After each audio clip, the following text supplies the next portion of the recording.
नमस्ते विद्यार्थी मित्रों। कक्षा 8 विषय हिंदी, काव्य 6 तूफानों की ओर, जो लिखी है कवि शिव मंगल सिंह सुमन, जिनका उपनाम है। इस प्रस्तुत कविता में कवि ने सदा संघर्षमय रहकर अपने लक्ष्य की ओर बढ़ने की प्रेरणा दी है।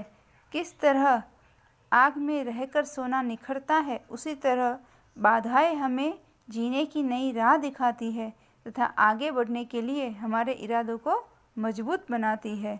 इस कविता में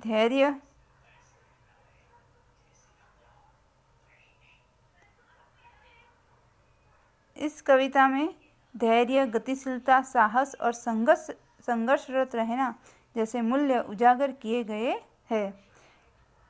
काव्य देखेंगे। तूफानों की ओर घुमा दो नाविक निज पतवार। कवि कहते हैं कि अपनी नाव की पतवार को तूफानों की ओर घुमा दो। देखिए तो सही हम भी कि तूफानों में कितनी ताकत है। अब सिंधु ने विष उगला है, लहरों का यौवन मचला है। कि आज समुद्र में ऐसा विष उगला है, लहरों का यौवन मचला है। तो आज लहरें हैं जो अपने बेकाबू है। आज हृदय में और सिंधु में साथ उठा है ज्वार।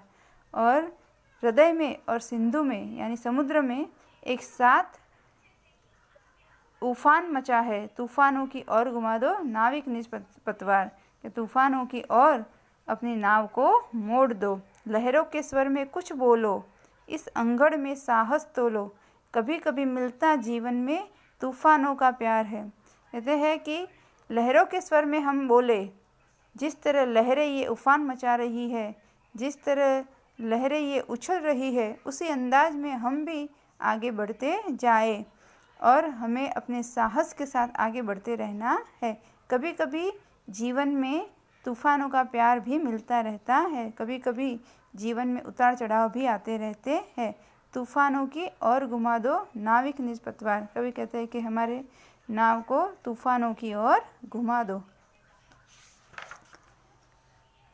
ये असीम निज सीमा जाने, सागर भी तो ये पहचाने।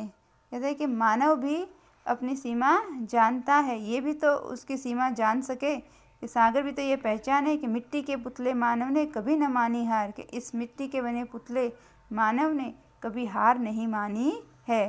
तूफानों की ओर घुमा दो नाविक निज पतवार। सागर की अपनी क्षमता है, पर माझी भी कभी थकता है। जब तक सांसों में स्पंदन है, उसका हाथ नहीं रुकता है। इसके ही बल पर कर डाले सातों सागर पार। तूफानों की ओर घुमा दो नाविक निज पतवार। कवि कहते हैं कि सागर की भी अपनी क्षमता है, अपनी एक सीमा है, अपनी क्षमता है, उसकी भी कोई एक ताकत है, पर माझी भी कभी थकता नहीं है। जब तक सांसों में सांस है, तब तक उसके हाथ भी कभी थकते नहीं हैं, कभी रुकते नहीं हैं और रुकने का नाम भी नहीं लेते हैं। इसी दम पर, इसी बल पर सातों सागर इंसान ने पार कर डाले हैं। तूफानों की ओर घुमा दो नाविक निज पतवार। के इंसान हमेशा संघर्षमय जीवन जीता रहता है। वो अपनी हिम्मत कभी नहीं खोता है, अपने हिम्मत से वो सदा आगे बढ़ता रहता है। शब्दार्थ लिखेंगे, अभ्यास लिखेंगे, शब्द उच्चारण कीजिए, वो आपको नोट में लिख ले रहे हैं। तूफानों की ओर इस काव्य का समूहगान कीजिए। मौखिक उत्तर दीजिए प्रश्नों के। ये मौखिक उत्तर है, लेकिन आपको नोट में लिखने हैं। तूफानों की ओर नाविक निज पतवार ऐसा कवि ने क्यों कहा है? सागर भी तो ये पहचानने में क्या पहचानने की बात कही गई है? समस्या आने पर हमें क्या करना चाहिए? इस अंगड़ में साहस तोलो का क्या अर्थ है? आदि।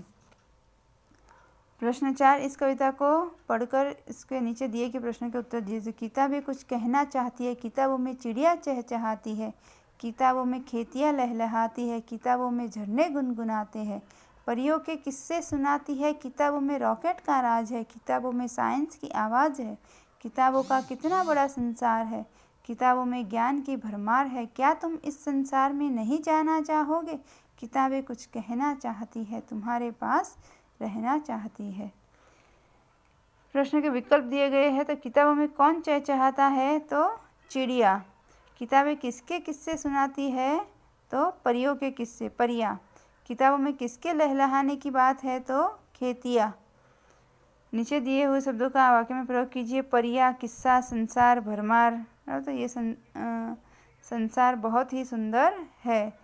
मेरे पास एक मज़ेदार किस्सा है। मुझे परियों की कहानी अच्छी लगती है। ठीक है, इसी तरह से आपको वाक्य में प्रयोग करने हैं। प्रश्नों के उत्तर दीजिए। किताबों में क्या क्या है? तो किताबों में चिड़िया चहचहाती है, खेतियाँ लहराती है, झरने गुनगुनाते हैं। किताबों में रॉकेट का राज है, साइंस की आवाज़ है, तो साइंस का ज्ञान है। और रॉकेट का राज है, रॉकेट कैसे किसने बनाया, उन सब का राज छिपा हुआ है।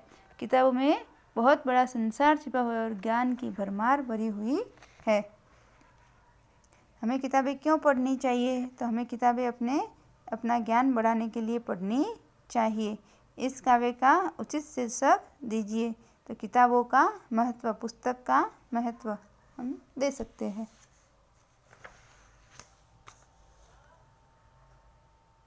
चित्र देखकर नीचे दिए गए शब्दों की मदद से छोटी सी कहानी बनाकर अपने वर्ग में सुनाइए। आपको चित्र दिया गया है और ये शब्द दिए गए हैं, तो उसकी मदद से आपको एक कहानी लिखनी है।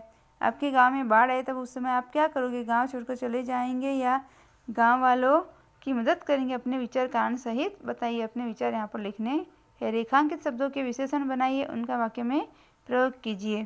तो उनकी ईमानदारी से सारा नगर परिचित है।